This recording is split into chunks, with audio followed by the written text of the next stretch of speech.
You can add a scaffold on the map screen, and you can also add a scaffold on the scaffold screen. In this example, we will add a scaffold on the map screen. You can add a scaffold that's awaiting build, or you can add a standing scaffold. This depends on your workflow set up in the scaffold settings screen. For example, if you enable bypass awaiting build in the global settings, the scaffold will be instantly standing. This is useful for when you have scaffolds already erected and you want to add them to ScaffoldIQ. When we add a scaffold via the map screen, we need to check that we are viewing scaffolds. Check here to see if we are viewing scaffolds or requests. Click Add, and then drag the crosshairs to where the scaffold is to be erected. You can use the roller to zoom in. You can use the coordinates to find the exact location of the scaffold. Click OK to add the scaffold. The scaffold details screen will appear, where you will provide the details of the scaffold.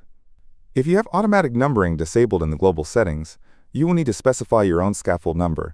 This will appear here. Add the location of the scaffold. This is where the scaffold can be found on the job site. Then, provide a description of the scaffold. This could be used to give an overview of the scaffold's purpose. You can add precautionary information to the scaffold. Click the checkbox, and the text box will be enabled, allowing you to add any information. This could be safety information for any scaffold users to be aware of.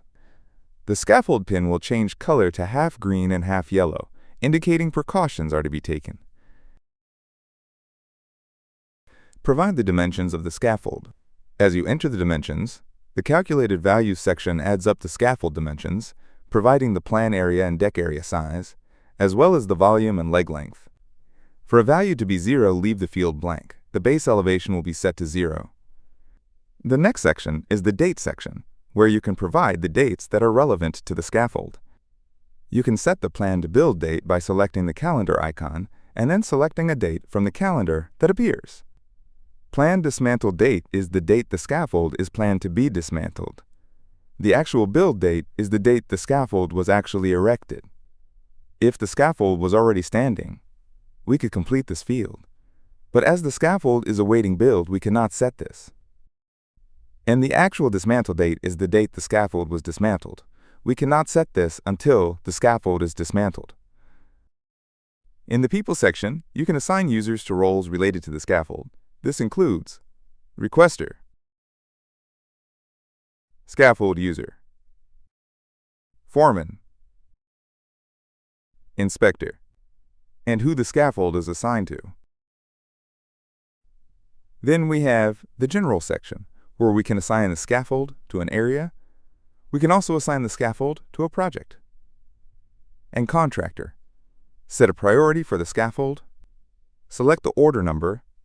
You can also add a new one here. And Load Rating. You can also add an image of the scaffold. Click the Open button here, and then navigate to the desired image. Double-click it to add it to the scaffold. You can also add a 3D model of the scaffold by clicking here. Find the model, and add it to the scaffold. You can add and manage safety document templates in the Safety Document tab. We can also see the inspection templates assigned to this scaffold. In Global Settings, you can set inspection templates to automatically appear on new scaffolds. New inspection templates can be added here.